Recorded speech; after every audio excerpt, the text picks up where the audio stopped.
क्या आपने कभी सोचा है कि राजस्थान के एक छोटे से गांव खाटू में ऐसा कौन सा रहस्य छिपा है जो हर साल करोड़ों श्रद्धालुओं को वहां खींच लाता है? आखिर ऐसा क्या है उस मंदिर में जहां लोग एक सिर की मूर्ति के आगे नतमस्तक हो जाते हैं? क्या आपने कभी सुना है कि किसी व्यक्ति ने युद्ध में जाने से पहले अपना सिर दान कर दिया हो और वो सिर बिना शरीर के पूरी महाभारत का युद्ध देखता रहा, और यही सिर आज खाटू धाम में एक भगवान के रूप में पूजित है? यह कहानी कोई साधारण देवता की नहीं, यह कहानी है बारबरीक की, घटोत्कच के पुत्र की, एक ऐसे वीर की जिसे श्री कृष्ण ने स्वयं कलयुग का भगवान घोषित किया था। लेकिन सवाल यह है, क्यों? बर्बरीक ने ऐसा क्या किया कि कृष्ण को उनका सिर मांगना पड़ा? और क्या सच में खाटू श्याम वही बारबरीक हैं? हर साल फागुन महीने में करीब 1 करोड़ से ज्यादा श्रद्धालु खाटू श्याम के दरबार में हाजिरी लगाते हैं। कई लोग दावा करते हैं कि उनके यहाँ जाने भर से उनकी अधूरी मनोकामनाएं पूरी हो जाती हैं। किसी को नौकरी मिलती है, किसी को संतान सुख, तो कोई मृत्यु के मुंह से लौट आता है। क्या यह केवल संयोग है या खाटू श्याम जी में वाकई कोई अलौकिक शक्ति है? खाटू श्याम के मंदिर के भीतर एक अनोखा वातावरण रहता है। वहां की मूर्ति केवल एक शीश है, लेकिन उसमें इतनी ऊर्जा है कि लोग उसके सामने घंटों ध्यान में बैठे रहते हैं। कुछ लोग बताते हैं कि उन्होंने वहां दिव्य प्रकाश देखा, कुछ कहते हैं कि उनके शरीर में कंपन महसूस हुआ। क्या यह केवल श्रद्धा है या विज्ञान की पहुंच से बाहर कोई शक्ति? और यह भी सोचिए, क्यों कहा जाता है कि जब कलयुग में अधर्म चरम सीमा पर पहुंच जाएगा, तब यही श्याम बाबा नील घोड़े पर सवार होकर युद्ध के मैदान में उतरेंगे? क्या यह केवल एक प्रतीकात्मक विश्वास है या किसी आने वाले महायुद्ध का संकेत? इतिहासकारों के पास इसके जवाब नहीं है और विज्ञान की भाषा यहां मौन हो जाती है। लेकिन लाखों भक्त कहते हैं, हारे का सहारा खाटू श्याम हमारा। जो भी श्याम के दरबार में आता है खाली हाथ नहीं जाता। और सबसे बड़ा सवाल, क्या आज भी खाटू श्याम मंदिर में रात को वह सिर सोता है? क्या मूर्ति में कोई चेतना है, कोई दिव्य ऊर्जा? इन सारे सवालों के जवाब आपको इस डॉक्यूमेंट्री में मिलेंगे। हम जाएंगे उस भूमि पर जहां कृष्ण ने बारबरीक की परीक्षा ली थी, उस इतिहास में जहां युद्ध से पहले एक सबसे बड़ा बलिदान हुआ था, और उस मंदिर तक जहां हर धड़कन श्याम नाम का जाप करती है। तैयार हो जाइए एक ऐसी यात्रा पर जहां आस्था, इतिहास, विज्ञान और रहस्य सब एक साथ मिलते हैं। खाटू श्याम के दिव्य और रहस्यमयी संसार। बड़े अस्पताल में जिंदगी और मौत की जंग लड़ रहा था। डॉक्टरों ने जवाब दे दिया था, अब बस चमत्कार ही बचा सकता है। घर वाले टूट चुके थे, लेकिन तभी उस व्यापारी की पत्नी ने एक फैसला लिया। वो सीधा खाटू श्याम जी के दरबार पहुंची, आंखों में आंसू, हाथ में नारियल और दिल में एक ही संकल्प, हे श्याम बाबा, अगर मेरे पति को जीवन दान मिला तो मैं हर साल आपके दरबार में सेवा करूंगी। कहते हैं अगले ही दिन उस व्यक्ति की हालत में चमत्कारी सुधार हुआ। डॉक्टर तक हैरान थे, लेकिन यह सिर्फ एक कहानी नहीं है। ऐसे हजारों किस्से खाटू धाम से जुड़े हैं, जहां विज्ञान की सीमाएं खत्म हो जाती हैं और आस्था शुरू होती है। राजस्थान की तपती रेत पर जब सूर्य की किरणें पड़ती हैं, तो लगता है मानो इतिहास की कोई सुनहरी परत जाग उठी हो। इस पावन भूमि की हर सांस में कोई ना कोई गाथा बसी हुई है। इन्हीं गाथाओं में एक है खाटू श्याम की। सीकर जिले में बसे इस मंदिर को लेकर केवल श्रद्धा ही नहीं, रहस्य भी जुड़ा है। कहते हैं यह मंदिर केवल एक पूजा स्थल नहीं, बल्कि एक ऐसी जीवित गाथा है जो आपको महाभारत काल से जोड़ती है। एक ऐसे योद्धा से मिलवाती है जो युद्ध में लड़ने नहीं, सिर कटाने आया था। एक ऐसा वीर जिसने श्री कृष्ण की एक परीक्षा के लिए अपना शीश तक समर्पित कर दिया, वो भी हंसते हुए। क्या आपने कभी सुना है कि किसी का कटा हुआ सिर युद्ध भूमि देखता रहा और फिर वर्षों बाद वही सिर कलयुग में भगवान बन गया? यह वही स्थान है जहां सिर की पूजा होती है, शरीर की नहीं। जहां मंदिर के गर्भगृह में कोई सामान्य मूर्ति नहीं, बल्कि एक ऐसा सिर विराजमान है जिसे वर्षों तक जमीन के नीचे दबा रखा गया था। क्या वाकई वह कुंड जहां से यह मूर्ति निकली आज भी दिव्य ऊर्जा से भरा हुआ है? और यह कैसे संभव है कि उस कुंड में जल का स्रोत किसी को नहीं मालूम, फिर भी वह कभी सूखता नहीं? मंदिर के भीतर कुछ विशेष परंपराएं निभाई जाती हैं, जैसे निशान चढ़ाना। लेकिन क्या आपने कभी सोचा है कि ये निशान केवल एक प्रतीक हैं या फिर इनसे जुड़ी कोई ऊर्जा वाकई काम करती है? हजारों लोग दावा करते हैं कि उन्होंने खाटू श्याम से कुछ मांगा, निशान चढ़ाया और फिर वो चमत्कार हुआ जिसे वो खुद भी नहीं समझ सके। क्या ये केवल संयोग था या किसी अदृश्य शक्ति की कृपा? इतना ही नहीं, मंदिर से कुछ दूरी पर स्थित है एक प्राचीन शिवलिंग जिसे औरंगजेब ने तोड़ने की कोशिश की थी, लेकिन कहते हैं जैसे ही उसके सैनिकों ने उस पर वार किया, कुछ ऐसा घटा कि पूरा लश्कर डर के मारे पीछे हट गया। आज भी वह टूटा हुआ शिवलिंग एक चेतावनी बनकर खड़ा है। पर यह कैसा भय था जो एक क्रूर शासक को भी पीछे हटा गया? मंदिर में आने वाले लोग बताते हैं कि वहां पहुंचते ही कुछ महसूस होता है। किसी को स्वप्न में दर्शन होते हैं, किसी को जीवन की सबसे बड़ी समस्या का समाधान मिलता है। और इनमें एक बात समान है, एक अदृश्य उपस्थिति, एक रहस्यमयी शक्ति जो शब्दों से परे है। क्या यह श्रद्धा की शक्ति है या उस स्थान से जुड़ी कोई प्राचीन चेतना? और शायद सबसे चौंकाने वाली बात यह है कि खाटू श्याम मंदिर के भक्त सिर्फ भारत तक सीमित नहीं, इंग्लैंड, अमेरिका, ऑस्ट्रेलिया जैसे देशों से भी लोग यहाँ निशान यात्रा करने आते हैं। यह श्रद्धा किसी भाषा, किसी जाति, किसी धर्म की मोहताज नहीं, बस एक भावना चाहिए, भक्ति। और इस भक्ति में ही छिपे हैं वो प्रश्न जो सदियों से लोगों के मन को कुरेदते आए हैं। क्या खाटू श्याम ही कलयुग के विष्णु अवतार हैं? क्या वो सच में नील घोड़े पर सवार होकर अंतिम युद्ध में उतरेंगे? क्या वो प्रतिमा सच में चेतन है? क्या श्याम बाबा आज भी भक्तों से संवाद करते हैं? क्या उनकी प्रतिमा रात में विश्राम करती है जैसे कोई जीवित सत्ता? इन सभी सवालों के जवाब आपको इस डॉक्यूमेंट्री में मिलने वाले हैं, और साथ ही हम जानेंगे कि आप कैसे खाटू श्याम की यात्रा कर सकते हैं और आपको कब यहां जाना चाहिए। यह केवल एक वीडियो नहीं, बल्कि एक यात्रा है, श्रद्धा और रहस्य की, इतिहास और चमत्कार की, और सबसे अहम उस दिव्य अनुभूति की जिसे शब्दों में नहीं बांधा जा सकता। तो आइए चलिए उस रास्ते पर जो आपको केवल एक मंदिर नहीं बल्कि एक चमत्कार से रूबरू कराएगा, खाटू श्याम का चमत्कार। बाबा खाटू श्याम का संबंध महाभारत काल से माना जाता है। वे घटोत्कच के पुत्र थे। कथा की शुरुआत होती है उस अंधकारमय दौर से जब कौरवों और पांडवों के बीच तनातनी अपने चरम पर थी। हस्तिनापुर का राजमहल राजनीति, द्वेष और षड्यंत्रों का केंद्र बन चुका था। दुर्योधन के मन में पांडवों के प्रति द्वेष दिन ब दिन बढ़ता जा रहा था। उसे यह भय सताने लगा था कि यदि युधिष्ठिर को राज्य मिला तो भविष्य में कौरवों की सत्ता समाप्त हो जाएगी और वह स्वयं एक सेवक बनकर रह जाएगा। इसी भय और ईर्ष्या ने उसे एक भयावह योजना बनाने को प्रेरित किया, पांडवों को समाप्त कर देने की योजना। भीष्म पितामह ने जब धृतराष्ट्र को युधिष्ठिर के राज्याभिषेक का सुझाव दिया, तब दुर्योधन ने धृतराष्ट्र के मन में विष भर दिया। उसने कहा, यदि एक बार युधिष्ठिर राजा बन गया तो फिर कभी यह राज्य हमारे पास नहीं लौटेगा।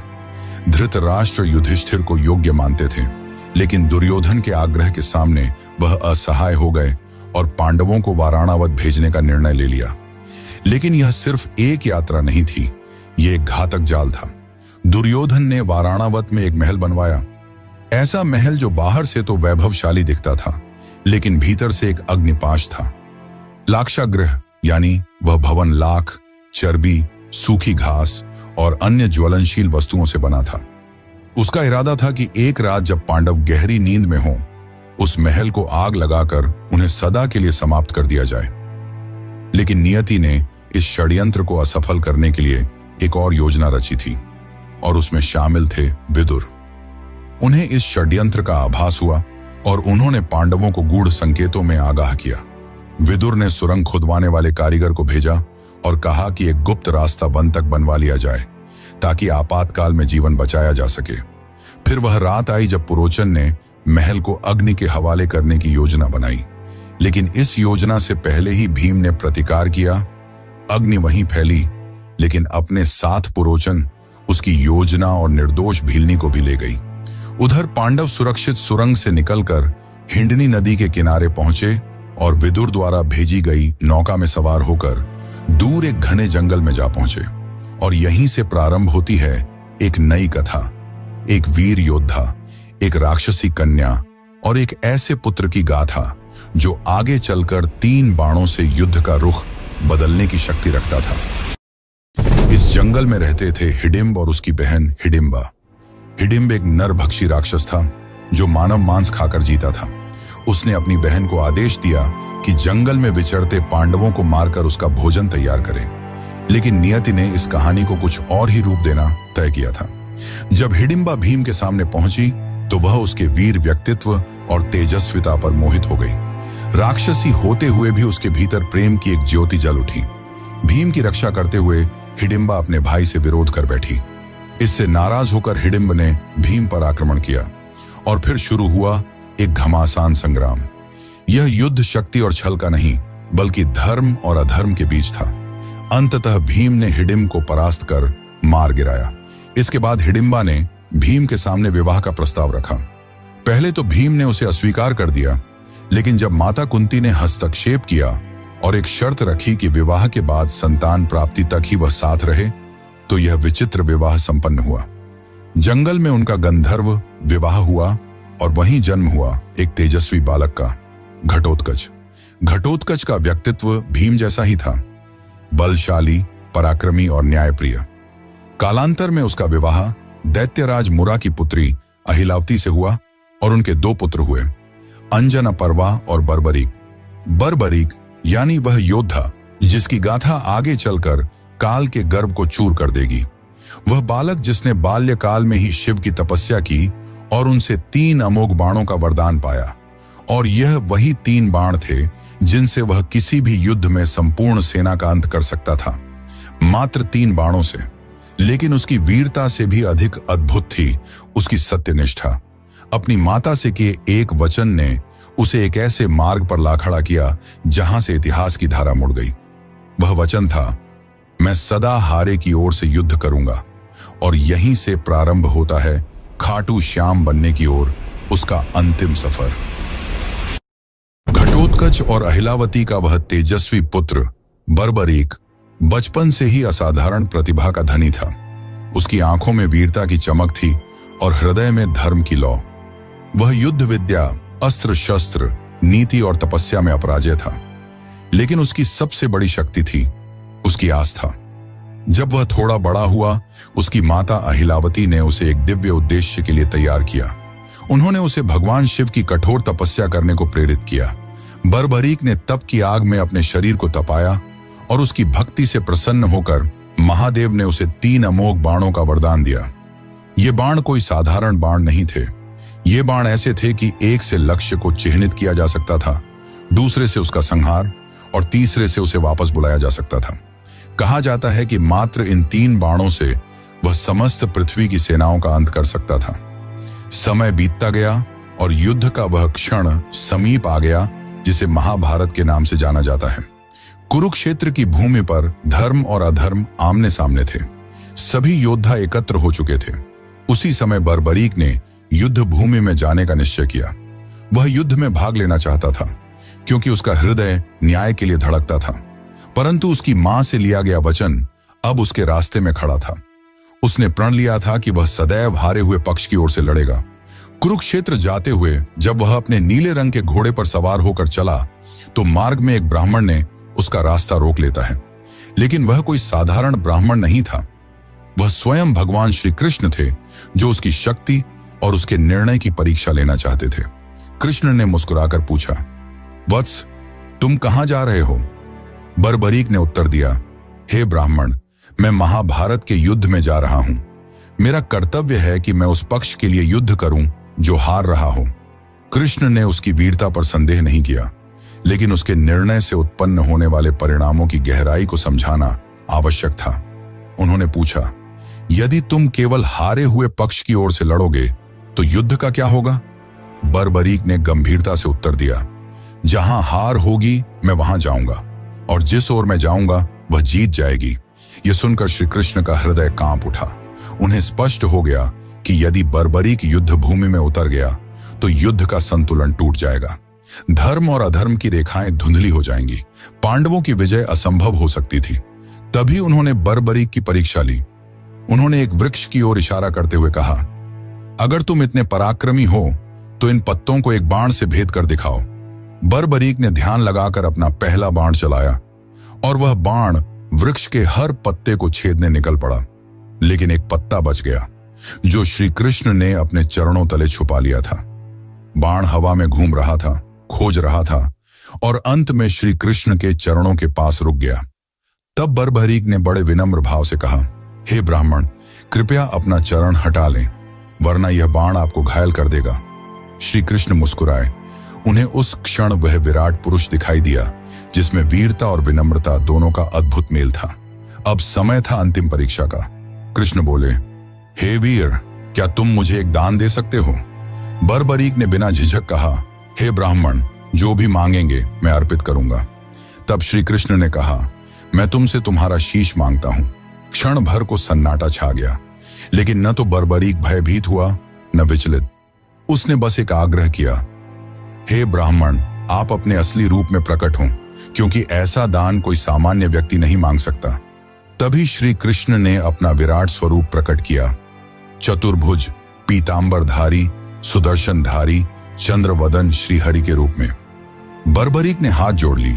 उसे अब स्पष्ट हो गया कि यह कोई साधारण युद्ध नहीं, बल्कि धर्म और अधर्म की अंतिम परीक्षा है। तब श्री कृष्ण ने कहा, हे वीर, तुम्हारा बल, तुम्हारा त्याग और तुम्हारी भक्ति इस युग को दिशा देंगे। मैं चाहता हूं कि तुम युद्ध भूमि में दर्शक बनो। मैं तुम्हारे शीश को अमृत से स्नान कराऊंगा। तुम पूरे युद्ध को देखोगे और न्याय के आधार पर निर्णय दोगे। और सुनो, कल युग में जब धर्म क्षीण होगा, तब लोग तुम्हें हारे का सहारा कहकर याद करेंगे। वे तुम्हारे सिर की पूजा करेंगे, क्योंकि उसमें मेरा अंश रहेगा। तुम्हारा नाम होगा श्याम और तुम मेरे ही रूप में पूजे जाओगे। श्री कृष्ण ने अपने हाथों से उसका शीश लिया और उसे युद्ध भूमि की एक ऊंची पहाड़ी पर स्थापित किया, जहां से उसने महाभारत का संपूर्ण युद्ध देखा, न्याय की दृष्टि से, बिना किसी पक्षपात के। और इस प्रकार जन्म हुआ खाटू श्याम का। जितना ही रहस्यमयी खाटू श्याम है, उतना ही रहस्यमयी इस मंदिर का निर्माण। तो चलिए अब जानते हैं मंदिर के निर्माण की असली कहानी। खाटू श्याम मंदिर का इतिहास उतना ही गूढ़ है जितनी इसकी महिमा। जब जब कालखंड चुप रहता है, तब तब कोई स्थल, कोई घटना, कोई संकेत स्वयं बोल उठता है। और खाटू श्याम धाम का निर्माण भी एक ऐसी ही पुकार से आरंभ होता है। यह केवल ईंट और पत्थरों की रचना नहीं थी, बल्कि यह उस अलौकिक चेतना की पुनः अभिव्यक्ति थी जो कलयुग में मानवता का अंतिम सहारा बनकर अवतरित हुई। इस पावन मंदिर की नींव उस क्षण पड़ी जब राजस्थान की तपती धरती पर एक असामान्य घटना घटी। कहते हैं यह कोई मंदिर स्थल नहीं था, न ही कोई पवित्र तीर्थ, बल्कि सीकर जिले का एक साधारण सा गांव खाटू। पर एक दिन जैसे स्वयं भगवान ने उस भूमि को पुकारा हो, एक गाय चरते चरते एक विशेष स्थान पर पहुंची और बिना किसी कारण उसके थन्नों से दूध बहने लगा। यह घटना कोई संयोग नहीं थी, यह प्रकृति की चेतावनी थी कि उस धरती के गर्भ में कोई अलौकिक सत्य छुपा है। जैसे जैसे यह बात गांव में फैली, जिज्ञासा बढ़ती गई। ग्रामीणों ने मिलकर उस स्थान की खुदाई करने का निर्णय लिया और जब मिट्टी की परतें हटती चली गईं, तब वहां से निकला एक दिव्य सिर, एक चमत्कारी मुखाकृति जो देखने में साधारण नहीं बल्कि पूर्ण रूप से तेजस्वी और अलौकिक प्रतीत होती थी। उस सिर के साथ कोई आवाज नहीं थी, कोई शब्द नहीं थे, लेकिन फिर भी मानो उसने सबको पुकारा, एक मौन संवाद की तरह। ग्रामीणों ने उस सिर को एक सम्मानित ब्राह्मण को सौंप दिया। उन्होंने उसे अपने घर ले जाकर श्रद्धा से पूजन करना प्रारंभ किया, बिना यह जाने कि आगे क्या करना है। कई दिन बीते। पूरा गांव प्रतीक्षा में था कि अब इस दिव्यता का मार्गदर्शन कौन करेगा। तभी उस रात्रि को खाटू के तत्कालीन शासक राजा रूप सिंह चौहान को एक दिव्य स्वप्न आया, जिसमें स्वयं श्याम बाबा ने आदेश दिया कि मेरे इस स्वरूप के लिए एक मंदिर का निर्माण करो। अब मैं इस स्थान पर वास करना चाहता हूं। समय आ गया है। राजा की आंख खुली और उनके अंदर किसी और ही ऊर्जा का संचार हो चुका था। सुबह होते ही उन्होंने अपने शिल्पियों और पुरोहितों को बुलाया और उस स्थान पर एक भव्य मंदिर के निर्माण का आदेश दिया। इतिहासकार मानते हैं कि यह वर्ष 1027 ईस्वी का काल था, जब फाल्गुन शुक्ल एकादशी के पावन दिन, ठीक उसी दिन जब बाद में खाटू श्याम का विशाल मेला लगने लगा, उस दिव्य मस्तक की प्रतिष्ठा विधिवत की गई। इसके साथ ही खाटू नामक यह गांव, जिसने कभी कोई विशेष धार्मिक पहचान नहीं रखी थी, देखते ही देखते आस्था का केंद्र बन गया। मंदिर का प्रारंभिक निर्माण अत्यंत साधारण था, ईंट, चूना और सीमित शिल्पकारी के साथ। लेकिन समय जैसे जैसे बीतता गया, इसकी महिमा फैलती चली गई। लोगों ने चमत्कार अनुभव किए, बीमारियां ठीक हुईं, बंजर को संतान मिली, भटके हुए रास्ता पा गए। और इन चमत्कारों की साक्षी बनती रही वो मूर्ति जो आज भी उसी गर्भगृह में विराजती है। लगभग 7 शताब्दियों के बाद 1720 ईस्वी में जब खाटू क्षेत्र मारवाड़ रियासत के अधीन आया, तब वहां के प्रभावशाली दीवान अभय सिंह को भी खाटू श्याम बाबा ने स्वप्न में आदेश दिया। उन्होंने इस मंदिर का भव्य रूप में जीर्णोद्धार करवाया।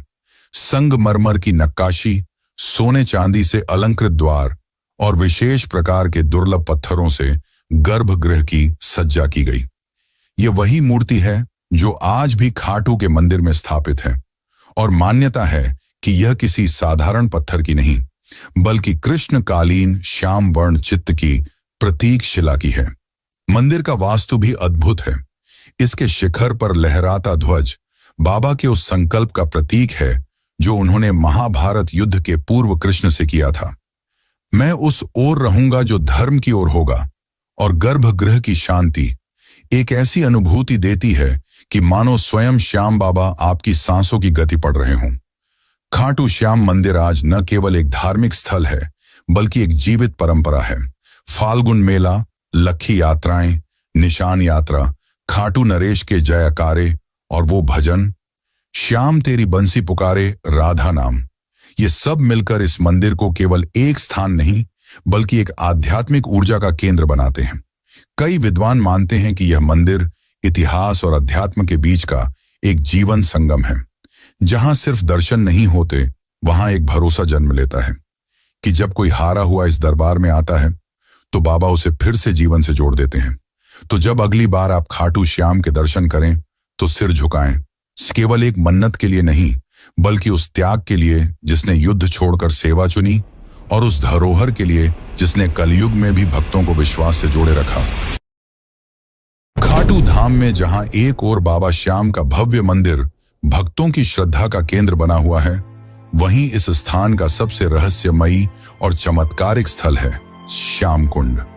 ये कोई साधारण जलाशय नहीं, बल्कि एक ऐसी पवित्र सरिता है जिसे स्वयं बाबा श्याम के शीश से जुड़ा हुआ माना जाता है।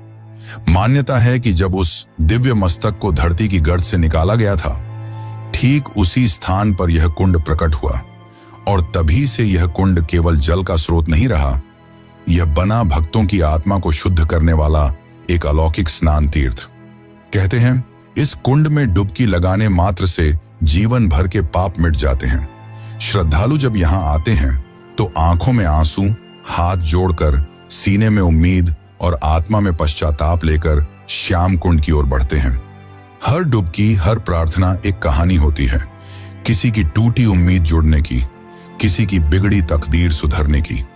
कुंड का जल सदा शांत, ठंडा और निर्मल रहता है, मानो खुद बाबा श्याम उसमें समाये हों। इस कुंड को लेकर एक और बात इसे पूरी तरह रहस्य से भर देती है। आज तक कोई यह निश्चित नहीं कर पाया कि इसका जल आता कहां से है। वैज्ञानिक दृष्टिकोण से जब भी इसे परखा गया, इसकी कोई स्पष्ट जलधारा न तो ऊपर से आती दिखी, न नीचे से कोई स्रोत मिला, पर फिर भी कुंड हमेशा लबालब रहता है, और इसीलिए लोग कहते हैं कि इसका जल पाताल लोक से आता है। ये बात सुनने में कल्पना जैसी लगती है, लेकिन जब आप वहां खड़े होकर चारों ओर देखेंगे और महसूस करेंगे कि कोई स्रोत न होते हुए भी जल लगातार बना रहता है, तब एक अलौकिक सिहरन आपके भीतर दौड़ जाती है।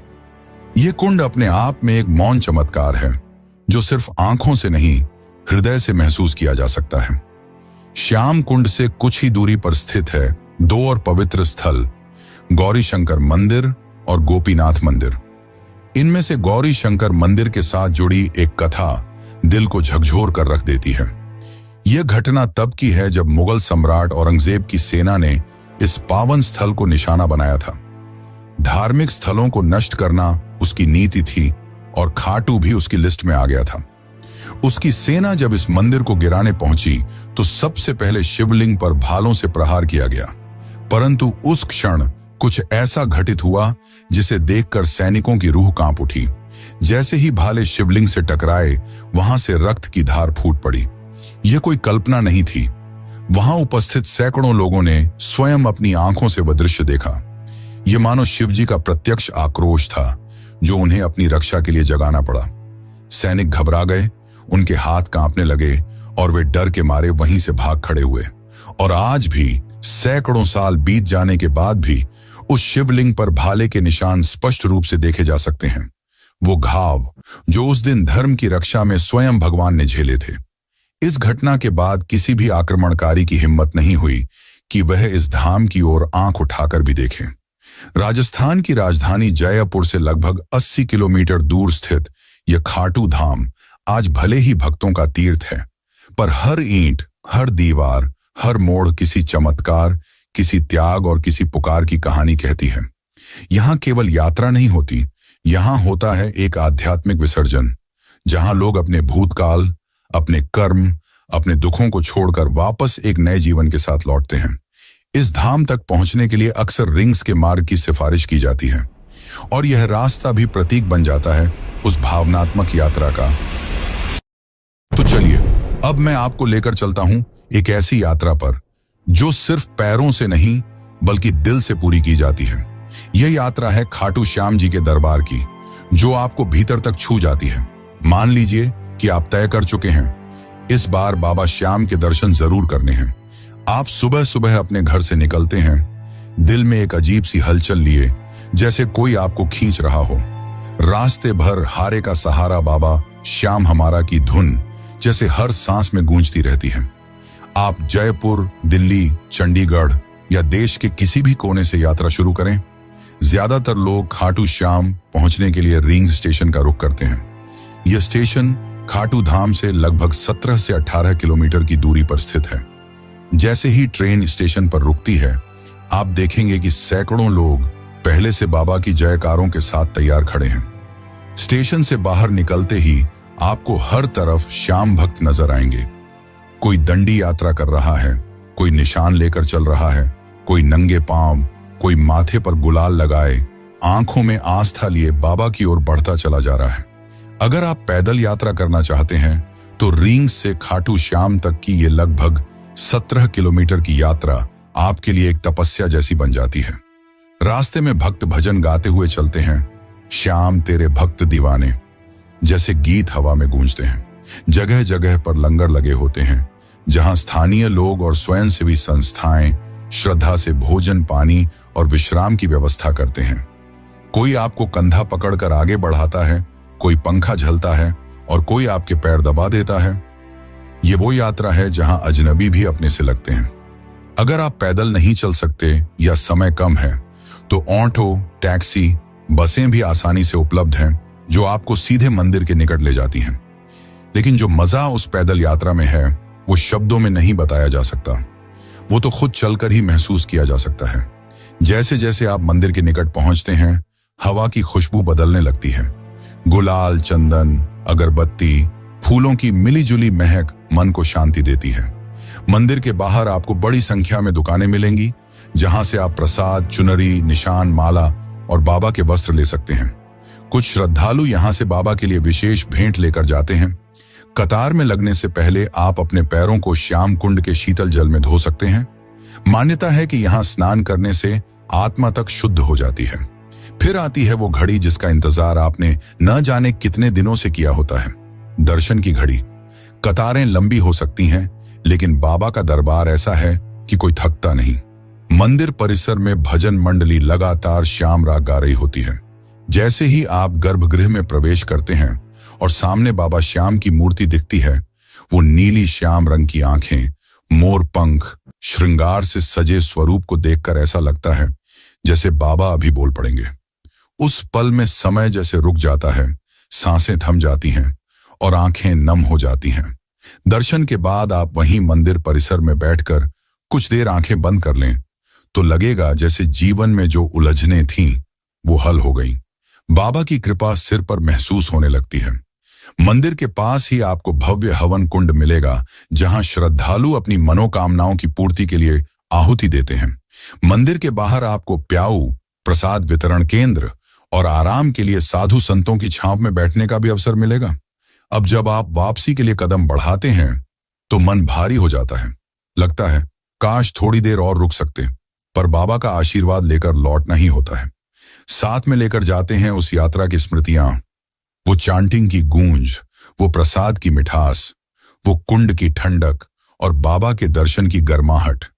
ये यात्रा कोई सामान्य तीर्थ यात्रा नहीं, ये एक भावनात्मक पुनर्जन्म है। यहां आप कुछ छोड़कर नहीं जाते, आप कुछ लेकर नहीं जाते, आप खुद बदल कर लौटते हैं।